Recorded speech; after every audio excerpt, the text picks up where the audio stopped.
सिंधु सभ्यता में आर्थिक जीवन। सिंधु सभ्यता में आर्थिक स्थिति सुदृढ़ थी। इस सभ्यता में कृषि, पशुपालन, उद्योग और व्यापार सभी विकसित अवस्था में थे।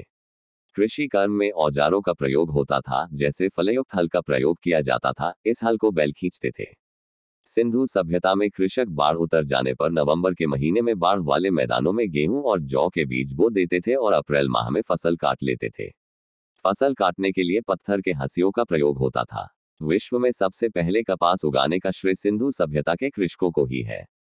प्रमुख कृषि उपज जौ, गेहूं, बाजरा था और वस्त्र उद्योग विकसित था। वस्त्रों पर रंगाई, कढ़ाई का भी कार्य किया जाता था। धातु से आभूषण बनाने में यहाँ के कारीगर विशेष प्रवीण थे। ऊनी वस्त्रों का व्यापार और उत्पादन भी होता था। सिंधु सभ्यता में कुम्हार चाक प्रचलन में था। हड़प्पा के लोग मृत भांडों को चिकने और चमकीले बनाते थे। उस समय मिट्टी के बर्तनों पर लिखने की परंपरा थी, पर मोहनजोदड़ो के किसी बर्तन पर लेख नहीं मिलता, परंतु हड़प्पा के बर्तनों पर लेख मिलते हैं। यहाँ के पशुधन में गाय, बैल, भैंस, भेड़, हाथी, सुअर तथा मुर्गी थे। व्यापार करने के लिए जल और स्थल दोनों मार्गों का प्रयोग होता था। सिंधु सभ्यता का व्यापारिक संबंध उस समय की दूसरी विकसित सभ्यता मेसोपोटामिया तक से था।